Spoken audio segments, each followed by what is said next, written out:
소리문답을 공부하게 되어집니다. 오늘은 제27문부터 시작을 하는데요. 그리스도의 낮아지심이 어떠한가? 라고 하는 질문부터 시작을 합니다. 답은 그리스도의 낮아지심은 곧 그의 강생하심인데, 또한 비천한 지위에 나셔서 율법 아래 복종하시고 금생의 여러 가지 비참함과 하나님의 진노하심과 십자가에서 저주의 죽임을 받으시고 묻히셔서 얼마 동안 죽음의 권세 아래 거하신 것입니다. 이것이 답입니다. 출생은 하나님이 사람이 되셨다. 자기를 비우심이죠. 종의 형체를 가지신 것이고 천한 신분으로 나셨고 아기로 오셨으며 가난한 가정에 태어나게 됩니다. 사회적이든 경제적인 신분이 천한 신분이었다 하는 것이죠.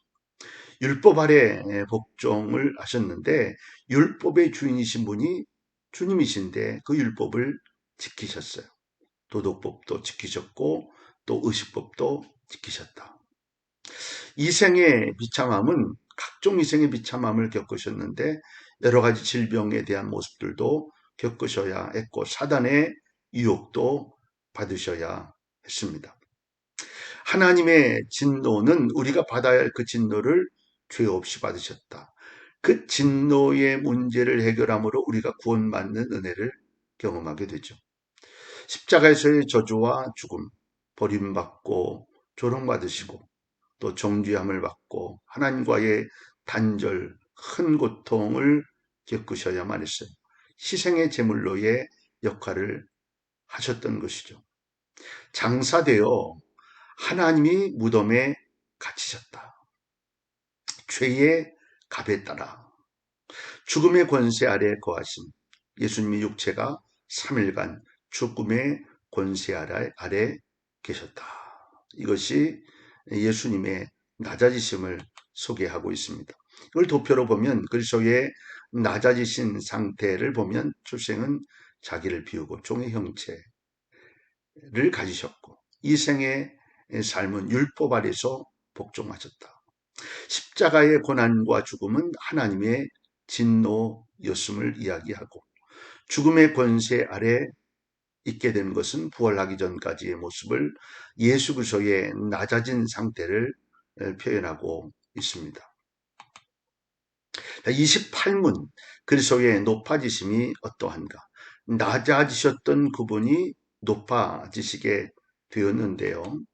답은 그리스도의 높아지심은 사흘 만에 죽은 가운데서 다시 살아나신 것과 하늘로 올라가신 것과 하나님 아버지의 우편에 앉아 계신 것과 마지막 날의 세상을 심판하러 오시는 것입니다. 이를 조금 더 쉽게 도표로 만들어 놓았는데요. 그리스도의 높아진 상태를 소개합니다. 부활하심, 죽음에서 자신의 권능으로 살아나셨다.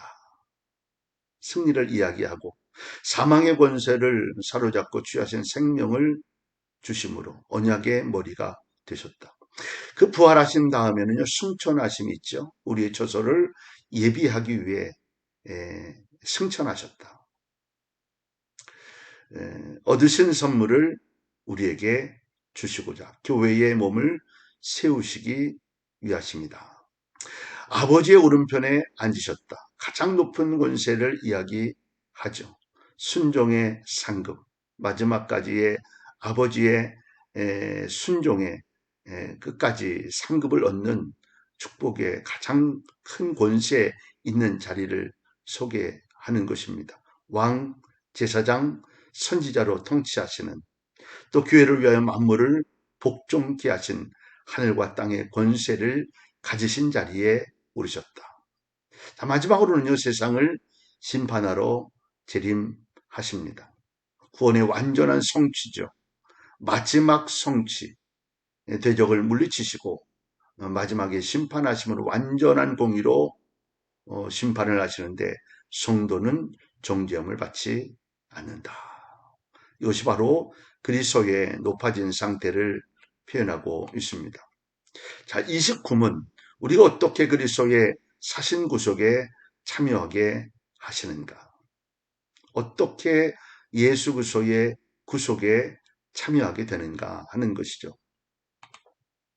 답은 우리로 그리스도의 사신 구속에 참여하게 하시는 것입니다. 그의 성령께서 우리에게 구속을 효력 있게 적용하심을 인함입니다. 자, 우리가 구속에 참여하게 되어지는데 누구를 통해서?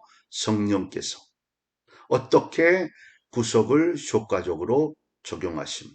이 부분은 다음 과에서 내용을 소개하게 되어집니다. 성령께서 구속을 효과적으로 적용하심으로 우리가 예수 그리스도의 구속에 참여하게 되는 구원받은 백성이 되어진다는 것입니다. 30문. 성령께서 그리스도의 사신 구속을 우리에게 어떻게 적용하셨는가? 29문에 지금 이야기했던 내용의 답을 설명합니다. 성령께서 그리스도의 사신 구속을 우리에게 적용하시는 것은 우리 안에 믿음을 일으키시고 또 효력 있는 부르심으로써 우리를 그리스도와 연합하게 하시는 것입니다. 우리 안에 믿음을 일으키시고 효력 있는 부르심으로 그리스도와 연합하게 한다. 이걸 도표로 보면요. 성령께서 우리에게 구속을 적용하시는데 우리 안에 믿음을 일으키신다. 이 우리 안에는 이라고 빼는 이미 죄로 죽었던 우리의 상태를 이야기하는 것. 그 안에 믿음을 일으키심으로 말미암아 예수 그리스도와 연합시켜서 하나가 되었다. 이것이 바로 효과적 부르심이다. 이렇게 소개를 하는 것입니다. 좀 어렵긴 하죠. 자, 31문. 효력 있는 부르심이 무엇인가? 또 아까 효력 있는 부르심에 대한 30문의 내용을 또 소개를 하게 되는데요. 정답은 효력 있는 부르심은 하나님의 신이 하시는 일이니 우리의 죄와 비참을 깨닫게 하시고 또 우리의 마음을 밝혀 그리스도를 알게 하시고 우리의 인지를 새롭게 하시고 우리를 권하사 능히 복음 중에 값없이 주시는 예수 그리스도를 믿도록 하시는 것이다. 이렇게 정답을 소개합니다. 자, 부르심에 대한 두 가지의 이야기를 하겠는데요. 소명, 부르심에 대한 외적인 소명을 이야기하는데 모든 사람에게 차별 없이 증거되는 복음의 메시지의 외적인 소명. 들려지는 복음의 메시지의 외적인 소명, 뭐 이런 것을 야 하나님이 이렇게 말씀하시네 라고 하는 모두에게 주어진 예외 없이 주어지는 외적인 소명을 이야기합니다.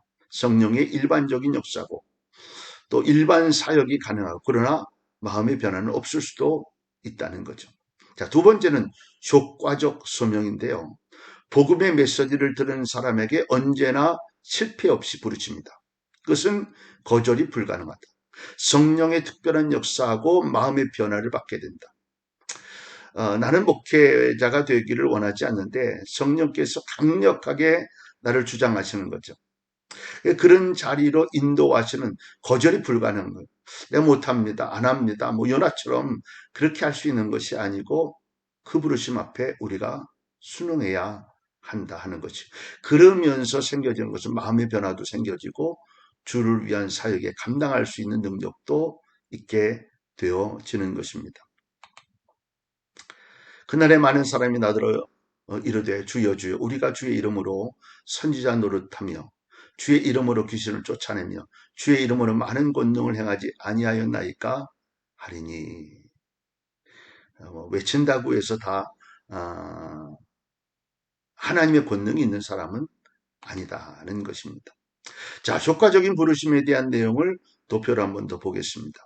하나님의 영이 하시는 일, 설득하여 받아들이게 하심, 또 새롭게 하심, 마음을 깨우치심, 또 그리고 납득하게 하심, 뭐 이런 과정들의 모습을 통해서 하나님의 부르심 앞에 순응하게 되어지는 일입니다. 이것이 하나님이 우리를 부르신 효과적인 부르심이다 하는 것입니다. 자, 오늘은 여기까지 하겠습니다. 오늘도 승리하는 한 날 되실 수 있고 또 하나님의 부르심과 하나님의 인도하심이 무엇인지 한번 체크해보고 또 그렇게 순응하는 은혜의 삶을 사는 우리가 될 수 있기를 바랍니다. 오늘도 승리할 수 있기를 바랍니다.